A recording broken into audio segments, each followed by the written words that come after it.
Bonjour mesdames et messieurs, bienvenue à l'émission Fiabilité de la jeunesse. L'émission Fiabilité de la jeunesse est une émission des jeunes dynamiques qui parlent aisément pour faire du bien aux téléspectateurs qui nous suivent de partout. Asie Dominique de Marseille disait « La culture procure le courage, l'inculture donne la peur. » Vous l'aurez compris mesdames et messieurs, ça va dans le sens de notre travail. Toujours dans notre complicité, je suis avec Nelsia et Mekoro. Bonjour Nelsia. Bonjour Yenok. Comment allez-vous? Je vais bien et vous? Ça va, merci. Chers téléspectateurs, nous avons reçu aujourd'hui l'un des pionniers de ce pays. C'est un jeune qui pense que le changement appartient au domaine du possible. Il fait partie des jeunes qui impactent positivement. Il s'agit de monsieur Lopanda Ben Michel. Bonjour monsieur Lopanda. Bonjour monsieur le journaliste. Comment allez-vous? Très bien. Et vous? Ça va, je vais beaucoup mieux.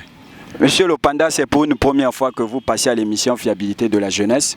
Quelles sont vos impressions? Non, je trouve que l'émission est beaucoup suivie et moi je suis honoré de l'invitation. Merci. Merci monsieur Lopanda. Aujourd'hui, nous allons parler d'un thème très important qui est d'ailleurs d'actualité. On va parler de la nomination du Premier ministre et du nouveau gouvernement. Alors, monsieur Lopanda, dès le thème du jeu, que dites-vous de la nomination du Premier ministre? Est-ce que selon vous, c'est un bon choix ou un mauvais choix? Un très bon choix parce que le président de la République, je disais un très bon choix, parce que le président de la République se trompe rarement. Et monsieur le Premier ministre, Anatole Coliné Makosso, c'est un homme dévoué au service du peuple. Il a été plusieurs fois à occuper des fonctions ministérielles et il a géré avec parcimonie, avec abnégation, avec courage, avec honnêteté. Et c'est un choix. Vous avez vu vous-même comment les jeunes et la population tout entière étaient dans l'euphorie quand ils ont appris la nomination de ces grands tamés de la jeunesse. M. Anatole Coliné Makosso, c'est un choix de la raison, mûrement réfléchi. C'est pour la première fois dans notre pays que le président de la République prenne du temps pour nommer un Premier ministre. Tout le monde était impatient et il a pris du temps de mûrir sa décision. Et quand il a décidé, c'est un choix hautement réfléchi, c'est un bon choix, c'est l'un des actes le plus louables que le président puisse prendre, je peux dire depuis les années, depuis des décennies. C'est la nomination de ces premiers ministres qui est à la fois cadet des aînés et grand frère des jeunes. Il fait donc le trait d'union entre les générations. Alors merci M. Lopanda. Hier c'était un économiste qui était à la tête du gouvernement, M. Clément Mwamba. Aujourd'hui c'est un juriste, M. Anatole Coliné Makosso. Pensez-vous que le juriste sera capable de répondre aux attentes du peuple congolais? Évidemment oui, parce que pour être au gouvernement, au poste de ministre de la Défense, vous n'êtes pas obligé d'être militaire vous-même. Vous gérez l'administration, vous êtes un manager, vous êtes un coach, vous surveillez les actions des autres, des ministres qui sont sous votre tutelle, votre responsabilité. Et bien évidemment, être économiste, c'est un atout. Être un juriste, c'est un grand atout parce que un juriste a l'œil sur les normes, sur tout ce qui peut constituer la société. Donc, la nomination d'un juriste au poste de Premier ministre n'est pas un handicap au développement du pays, c'est même quelque chose à louer parce que le juriste a l'œil un peu transversal sur la gestion de la chose, publique. Et donc, et puis, Il est entouré des conseillers qui ont fait de l'économie. Et les ministres en charge de l'économie, des finances, c'est les gens du domaine. Et lui, son rôle, c'est le management, c'est le contrôle, c'est le coaching et c'est les résultats. Très bien dit, M. Lopanda. Alors, le président Denis Sassou Nguesso, dans son message à la nation de décembre 2018, il avait dit, je cite, « N'attendons pas que le salut vienne d'ailleurs. Sauvons-nous nous-mêmes. » Aujourd'hui, nous voyons ce qui se passe dans notre pays, le Congo. Il y a des retraités de greffe qui ne sont pas payés. Les étudiants n'ont plus de bourse. L'hôpital de Dolisie est en grève. Et au moment où je vous parle, très bientôt même, l'hôpital de CHU va rentrer en grève. Alors, qu'est-ce que le Premier ministre doit réellement faire pour mettre fin à l'atrocité de la crise économique qui sévit dans notre pays, le Congo? Mais il faut d'abord essayer de faire une rétrospection pour voir quelles sont les origines de cette crise. La crise que le Congo est en train de vivre aujourd'hui, c'est depuis 2014. Et cette crise a pour cause majeure la baisse des prix de baril du pétrole. Et aujourd'hui, le président de la République, depuis quelques années, a pris l'option de diversifier l'économie. Il a même décidé de mettre en place un ministre, de créer un poste de ministère en charge de l'économie spéciale, des zones d'économie spéciales. Donc, c'est une question très chère au président. Et monsieur le ministre... Monsieur le Premier ministre Anatole Kouliné Makosso est largement informé, il sait, il connaît le pays, il connaît les situations que nous vivons. Aujourd'hui, je vous informe que la grève du CHU devrait évidemment prendre fin et non que ça devrait recommencer parce qu'ils avaient des exigences et le premier acte posé par le gouvernement Makosso, c'est de payer les 2 mois. Hein, les 2 mois pour les agents et cadres de cette grande institution qui soigne le peuple que nous ne pouvons pas nous en passer, qui est donc le CHU. Et donc, il a dit dans son discours préliminaire, quand il est nommé un certain mercredi, le jeudi, il arrive à l'aéroport Maya, il descend, il est pris par les journalistes que vous êtes. Et quand il a pris la parole, parmi ses priorités, M. Anatole Kouliné Makosso, Premier ministre, chef du gouvernement, avait pris l'option de mettre la question du CHU, la question des retraités et d'autres questions des étudiants, les questions qui sont urgentes à résoudre comme parmi les priorités. Il était même plus large. Il avait même évoqué des questions liées à la vie quotidienne des Congolais, des questions liées à l'eau et à l'électricité. Et donc, vous avez vu, moins d'1 mois, on a débloqué l'argent pour payer le service, les agents et cadres de CHU. Je suis sûr et certain que d'ici 2 ou 3 mois, la question de retraités sera une question qui appartiendra au passé parce que le gouvernement Makosso, sur la conduite et les hautes instructions du président de la République, est largement compétent pour gérer cette question. Vous allez voir vous-même, dans moins de 3 mois, la situation va être réglée. Merci pour la parole, Guénol. Monsieur Ben Michel Lopanda, vous êtes chargé à la communication du Premier ministre, Monsieur Kouliné Makosso. Monsieur Anatole Kouliné Makosso, Premier ministre, est un monsieur brillant. Il a fait ses preuves au ministère de la Jeunesse et de l'enseignement primaire et secondaire. Pensez-vous qu'il fera autant avec cette nouvelle fonction? Sera-t-il en mesure d'imposer sa vision en rapport avec le projet de société du président de la République du Congo, Denis Sassou Nguesso? Merci madame. Je voudrais quand même faire un cadrage. Je suis un cadre, un jeune cadre, proche de monsieur le Premier ministre, mais je ne suis pas son porte-parole ni chargé à la communication de monsieur le Premier ministre. Il se trouve qu'à la primature, il y a une cellule de communication gérée par les cadres que nous connaissons tous. Et donc je ne voudrais pas ici mettre un peu d'embryomnie dans la tête des Congolais que j'étais chargé des questions de communication de M. le Premier ministre. Non.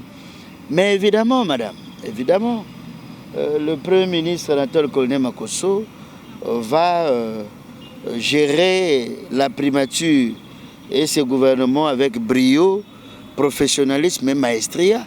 C'est quelqu'un qui est amoureux du travail. J'ai eu la chance d'être son collaborateur. Et un ministre qui quitte sa maison presque à 6 heures, il arrive au travail à 7 heures, et des fois pour quitter le bureau à 22 heures, ce n'est pas pour s'amuser. C'est quelqu'un qui est né dans le travail. Il aime le travail et il ne jure que pour le travail. Il maîtrise bien le projet de société, le programme du gouvernement aujourd'hui, poursuivant la marche. Et il va mettre en musique, accompagné des cadres qui l'entourent, sans difficulté, il est vrai, sans difficulté parce qu'il connaît les contextes actuels. À la fois crise de Covid-19, à la fois crise économique et sociale que le Congo traverse. Mais le Congo, grâce au leadership du président Denis Sassou Nguesso, ne peut pas être comparé aux autres pays qui se sont vus, par exemple, diviser en deux les salaires des fonctionnaires. Le président est certain, est sérieux, a pris la décision de conserver les acquis sociaux. Ça veut dire quoi? Ça veut dire que le salaire de fonctionnaires ne peut pas être diminué. La question liée à la bourse des étudiants, ça peut être une dette, mais payée d'ici là. La question des retraités, comme je vous ai dit, ça doit être résolu dans un laps de temps. Et donc, il va travailler plus que même, comme vous l'avez vu, en tant que ministre de la Jeunesse, en tant que ministre des Enseignements, l'enseignement primaire, secondaire, de l'alphabétisation. C'est quelqu'un qui côtoie le président de la République depuis quelques années. Il connaît l'homme, il connaît le peuple, il est amoureux de la jeunesse, amoureux du travail. C'est le grand ami de la jeunesse. Je suis sûr et certain qu'il va relever le défi qu'il attend. Ensemble poursuivant la marche, comment va-t-il résorber le problème de l'emploi pour les jeunes? Mais comment on résolve le problème de l'emploi? Mais à travers la création, évidemment, des entreprises, des sociétés, des industries, à travers, évidemment, l'invite du président à l'agriculture, n'est-ce pas?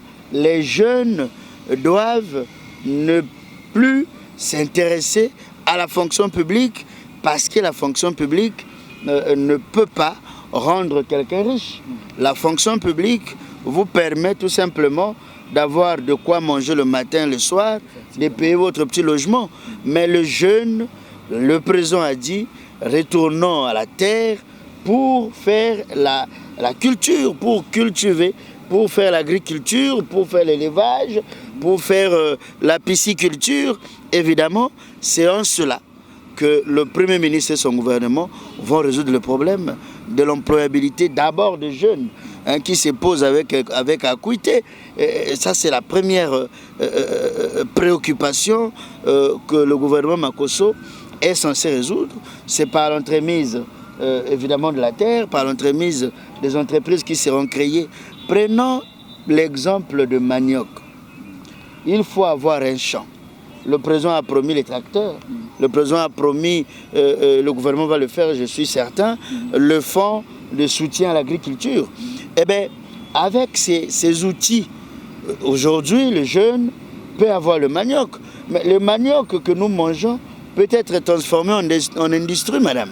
Mais on peut regarder, étudier, voir comment faire pour que le manioc que nous faisons, nos parents font le manioc, que demain on achète le manioc dans un magasin, comme de farine, de blé, et ainsi de suite. Ça, c'est la transformation de produits locaux en industrialisation. Voilà, c'est tout ça qui crée l'emploi. C'est tout ça. J'ai assisté au discours du candidat président de la République, Denis Sassou Nguesso, à Luango, au Kwilu, où le président a parlé, par exemple, de la baie de Luango, hein, où il faut créer un certain nombre de sites touristiques pour permettre aux Blancs, aux expatriés, évidemment, de venir visiter le pays. Eh bien, mais le jeune qui était hier dans l'agriculture, aujourd'hui il a fait ses économies, il peut construire un hôtel au niveau de la baie de Luango, et les Blancs, les Noirs, les Métis et tout ce monde-là viennent visiter. Ça se fait de l'argent. Donc l'emploi est à la fois du domaine de l'État comme l'État protecteur, et est à la fois du domaine de la jeunesse, du domaine du peuple, comme de cadres ou des populations, des citoyens qui doivent avoir le sens d'initiative. Et l'emploi sera garanti en tenant compte des outils, évidemment, que nous venons de citer, mais il faut encore ajouter la formation, parce que la formation des jeunes doit être compatible au marché de l'emploi. Retournons-nous et cultivons la terre pour avoir des produits nécessaires. Monsieur Ben, la jeunesse est l'épicentre du développement d'une nation. Cependant que nous rendrons compte que la jeunesse congolaise est comme abandonnée et a perdu l'espoir. Ainsi, comment remettre sur le chemin de l'espoir?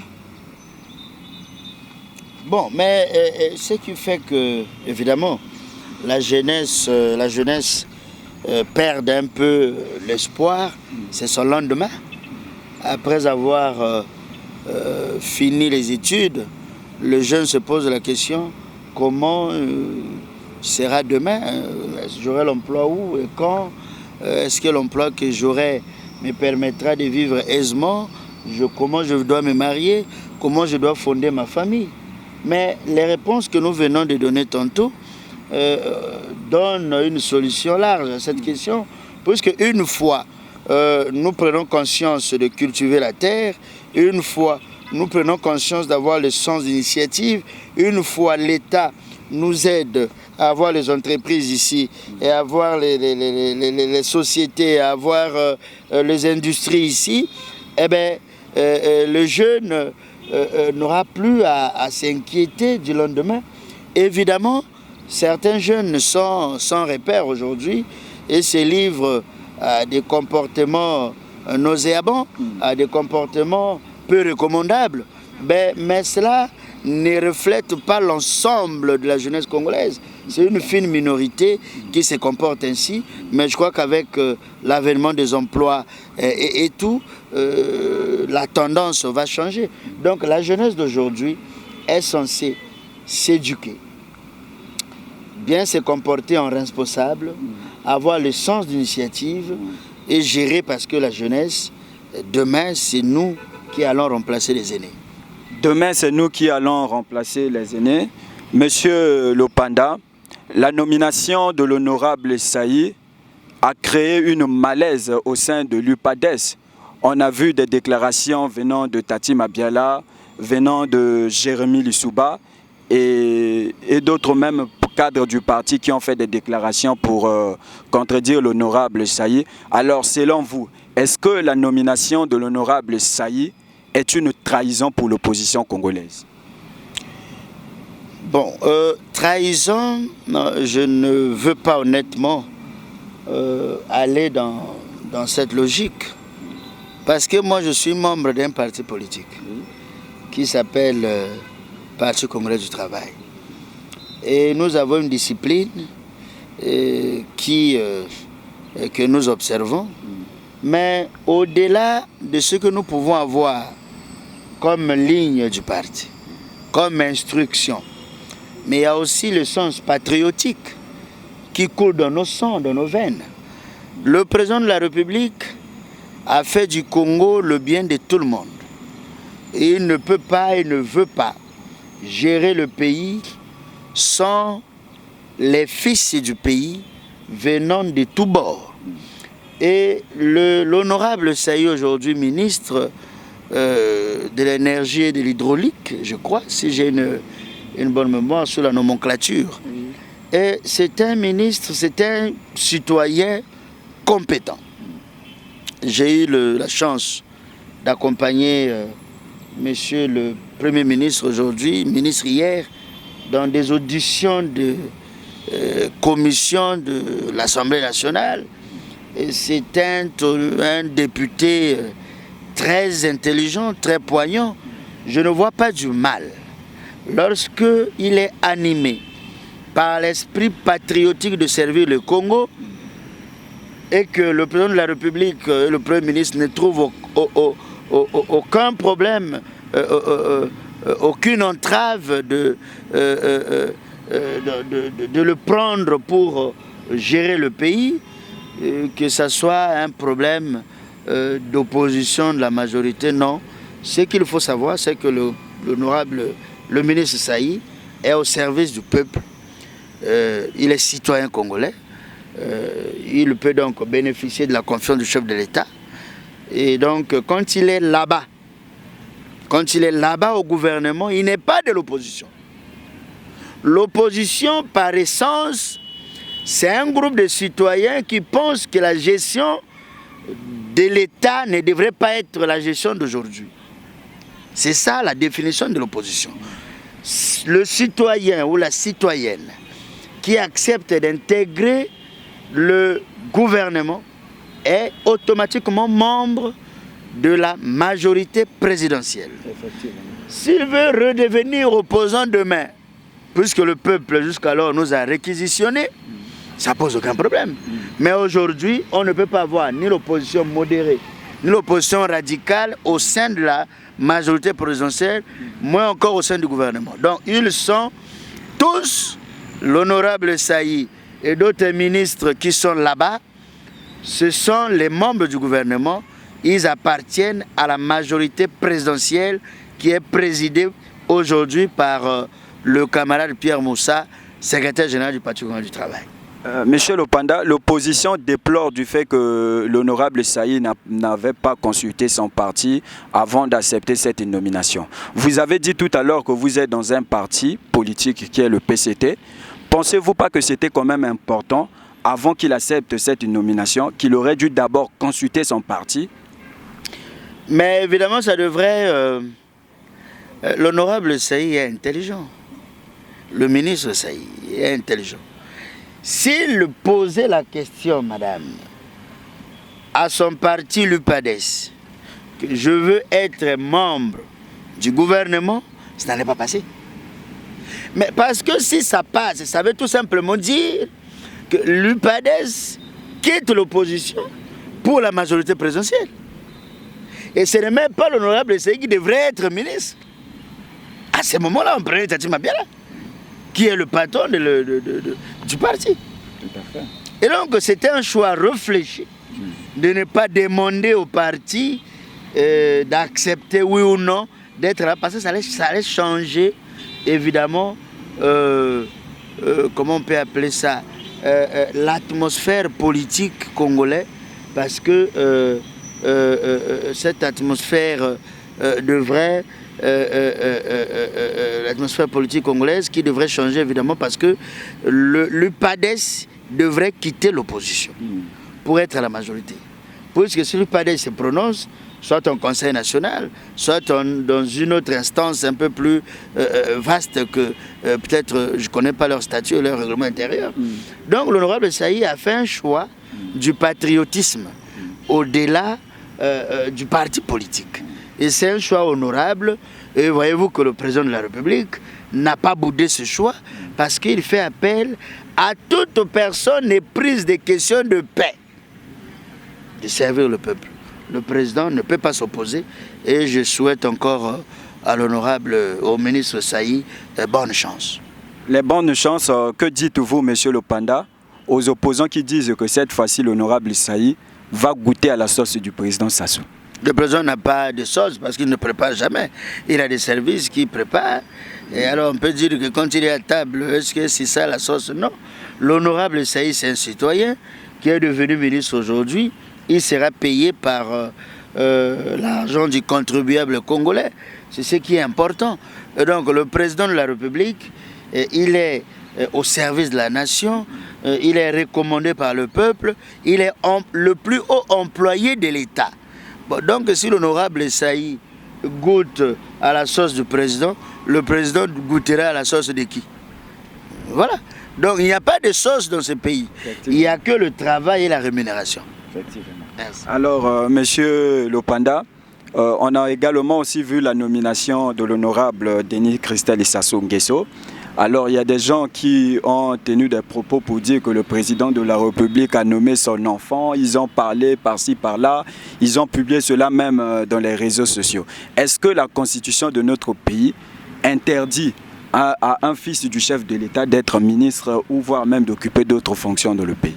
Non, ça c'est les gens qui pensaient être nommés à la place de l'honorable Denis Christelle Sassou Nguesso.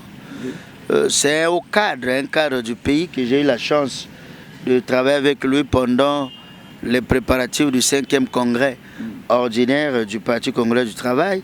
Il était le président de notre grande commission. Et je vous avoue que, contrairement à ce qu'on peut penser, c'est un cadre très compétent, très intelligent, très capable. Moi, j'ai été étonné, époustouflé même, d'assister à des raisonnements qu'il a toujours fait montre dans le cadre de l'avancement du pays, dans le cadre de l'avancement de notre parti et dans la soutenabilité de la cause juvénile. C'est un cadre, l'essentiel, qu'il est congolais. C'est un citoyen. La Constitution n'interdit pas qu'on nomme l'enfant d'un riche ou l'enfant d'un pauvre à des postes de responsabilité. Ce que le président cherche, c'est la compétence. Et la nomination, c'est un acte de confiance. Le président fait confiance à tous les Congolais de tous bords. Mais pourquoi ne pas faire confiance aux cadres qui sont sous sa responsabilité, qu'ils soient leurs fils ou filles?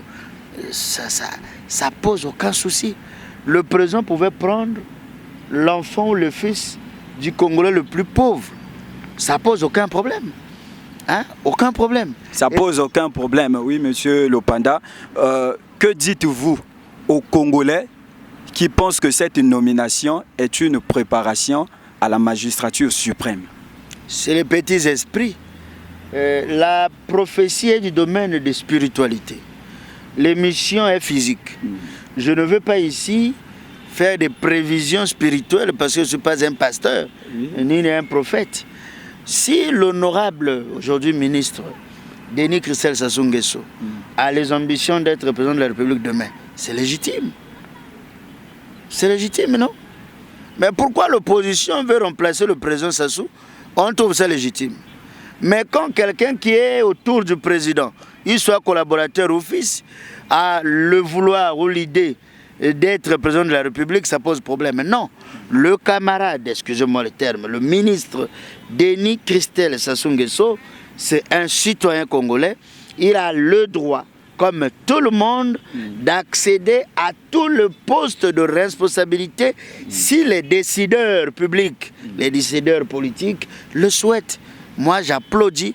C'était un bon choix parce qu'il faut casser à un moment donné les a priori et les préjugés du citoyen lambda, je peux dire même du commun des mortels, qui pense évidemment qu'un fils du roi ne peut pas devenir ministre. Non, mais il peut être compétent, plus compétent que ceux qui sont autour de lui. Alors nous, on est à l'échelle de la compétence. On a pris quelqu'un que moi j'estime compétent parce que j'ai eu la chance de le côtoyer. Même dans un laps du temps, c'est un choix de la raison. Ce n'est pas un choix du sang. Ce n'est pas un choix du sang. Monsieur Lopanda, que dites-vous aux jeunes qui sont déçus du fait qu'ils n'ont pas fait l'apparition dans le gouvernement? Pendant les campagnes, on a vu des jeunes avec des associations, des partis politiques qui ont battu campagne, mais ils n'ont pas vu leur nom sur la liste des ministres. Ils ont constaté que c'est toujours les mêmes personnes que le président de la République a fait un retour. Donc, que dites-vous aux jeunes là qui sont déçus du fait qu'ils n'ont pas fait l'apparition dans le gouvernement? S'ils ont constaté que c'est les mêmes gens que le président a fait appel pour servir la nation, ça veut dire que les gens qui sont compétents. Parce qu'il y a un adage populaire qui dit on ne change pas l'équipe qui gagne. Le président trouve que les gens qui l'ont accompagné jusqu'à aujourd'hui sont très compétents. Pourquoi les changer? Pourquoi on doit changer quelqu'un qui est compétent pour prendre quelqu'un que le président estime ne pas être compétent? Mais ça peut emmener le pays dans des problèmes. Ça peut emmener ce ministère dans des situations. Nous avons besoin de résultats. Voyez-vous que le président a été élu de manière la plus honorable possible, qui n'a jamais réalisé ses scores. Donc le peuple l'attend au tournant.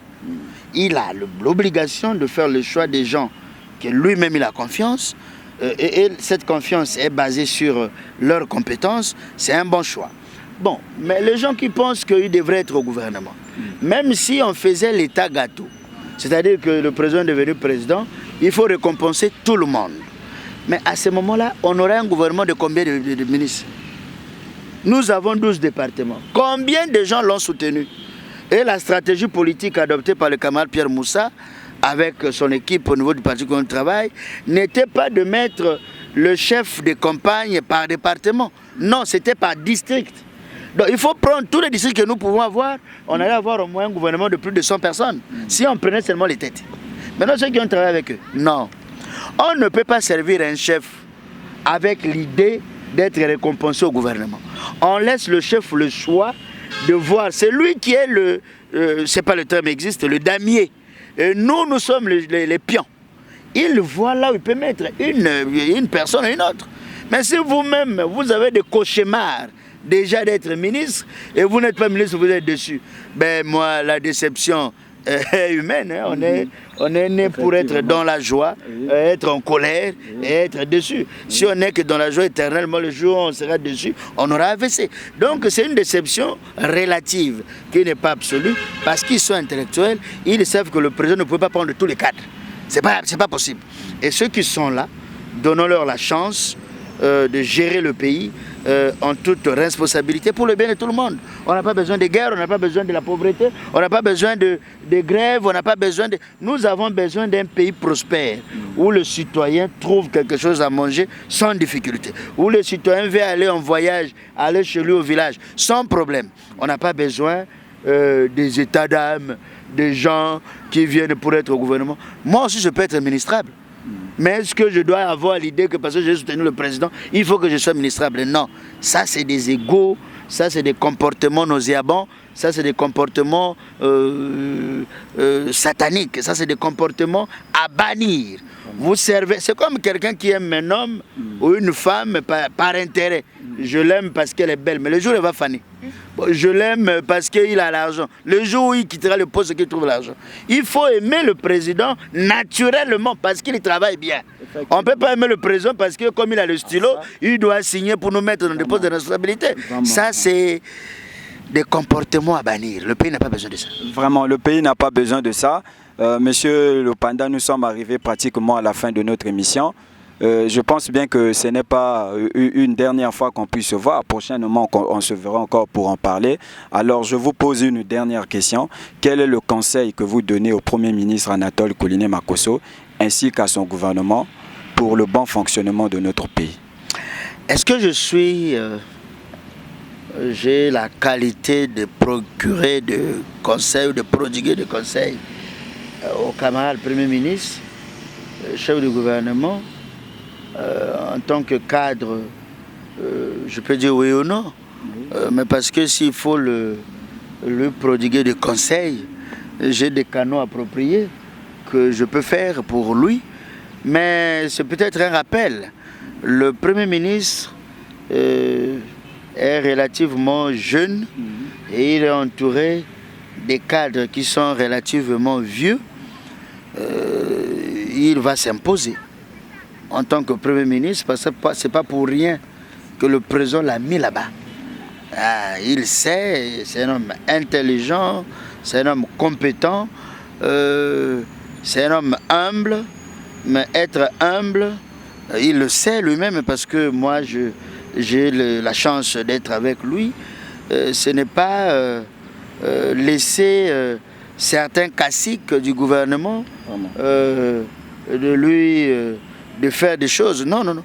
Il a le stylo, il a le téléphone, il va recadrer les comportements qu'il jugera inacceptables. Et je le sais, c'est quelqu'un qui affronte tous les défis. Et il va pas... si il a affronté les défis de l'enseignement de la jeunesse, ce n'est pas les défis comportementaux des membres du gouvernement qui va l'échapper. Il est à la hauteur, il le sera, il fera un bon travail, il sera écouté, le président l'a fait confiance, il ne va pas trahir le président, il fera un travail, comme je l'ai toujours connu, amoureux d'un travail bien fait, de la finesse de travail. Merci. Un travail bien fait. Merci Nélicia et Mekoro pour la complicité. Merci Monsieur Lopanda Ben Michel d'avoir accepté notre invitation. Prochainement, on aura encore vraiment du temps pour parler des problèmes qui concernent la nation, pour l'évolution de la jeunesse congolaise. Mesdames et messieurs, nous sommes arrivés à la fin de notre émission. J'ai souvent l'habitude de dire, le passé est déjà passé. Celui qui pense au passé est dépassé. Celui qui vit dans le passé n'a pas d'avenir. Il n'a que des souvenirs. Chers téléspectateurs, chaque jour est une nouvelle vie. Portez-vous bien, on se retrouve prochainement. Bye.